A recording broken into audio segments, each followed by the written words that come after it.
दिल्ली में पहलगाम में जो टेररिस्ट का बहुत ही घिनौना रूप देखा गया है, वो दुख की घड़ी में जो मित्र देश हमारे साथ खड़े थे उनका मैं आभार व्यक्त करता हूं। हमला केवल भारत की अंतरात्मा पर ही नहीं बल्कि मानवता के विश्वास रखने वाले हर देश और व्यक्ति को खुली चुनौती है। तो क्या ऐसे में सवाल ये उठता है कि कुछ देशों द्वारा आतंकवाद का खुलेआम समर्थन हमें स्वीकार हो रहा है? देखिए, भारत आतंकवाद का घोर विरोधी है।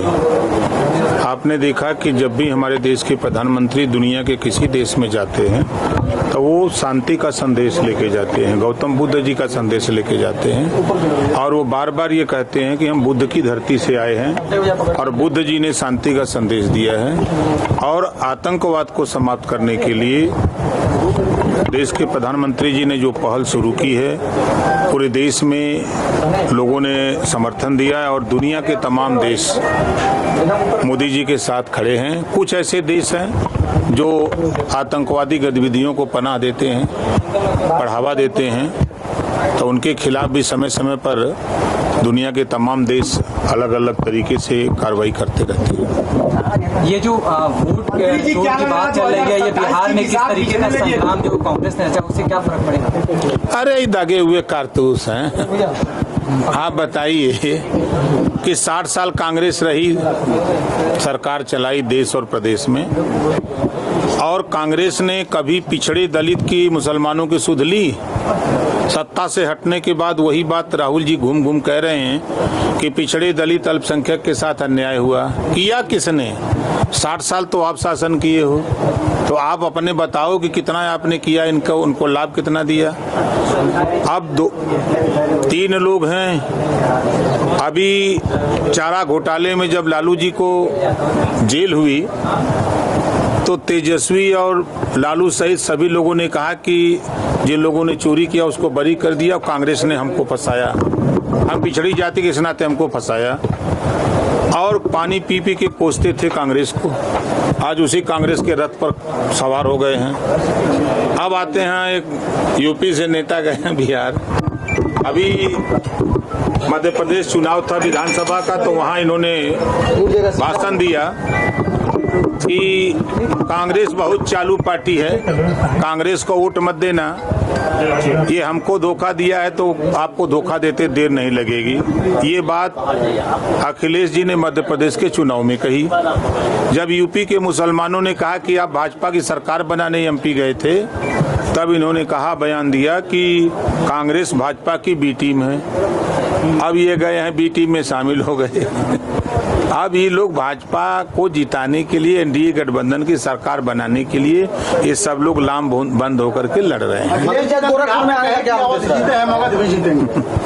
हमें तो मिलते ना हो, कहीं बाबू होता तो वो 2 पूड़ी लेते हैं।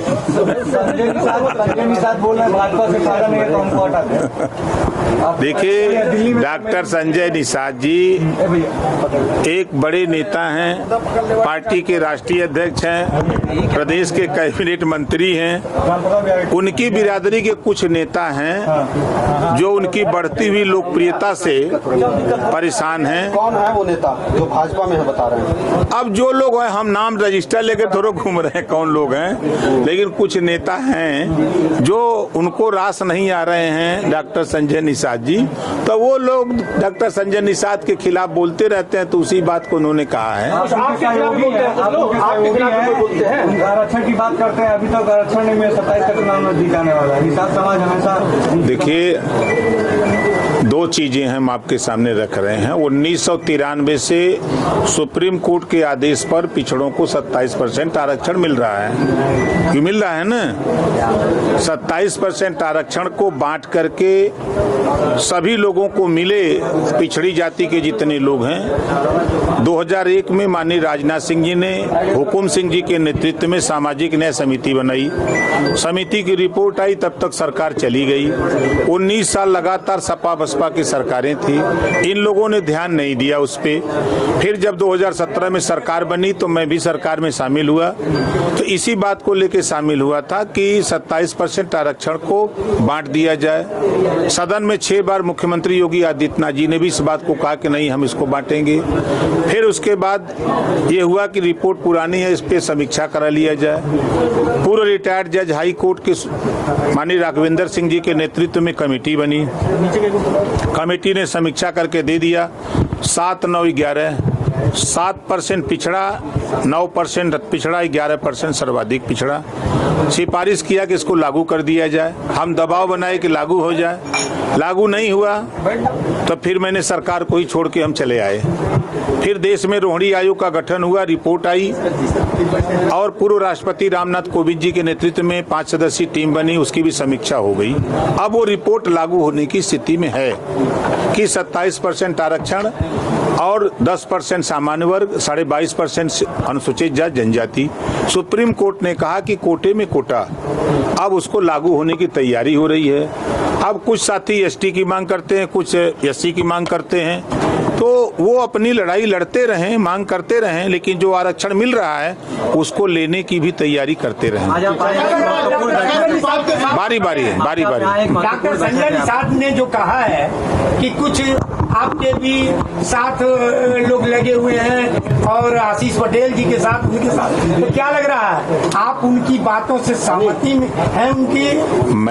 मैं कह रहा हूं कि कुछ जातियों के नेता हैं जो बढ़ती हुई लोकप्रियता से परेशान हैं।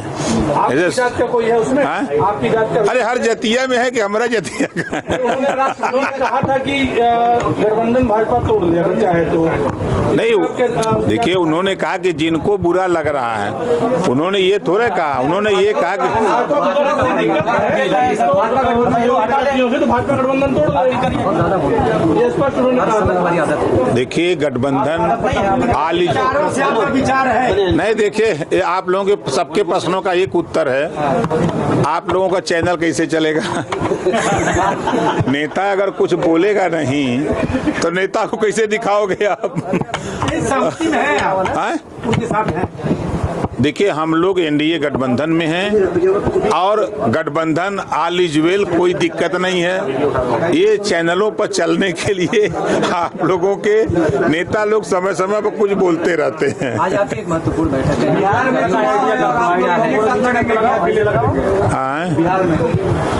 बिहार में एनडीए गठबंधन के साथ मिलकर के चुनाव लड़ेंगे।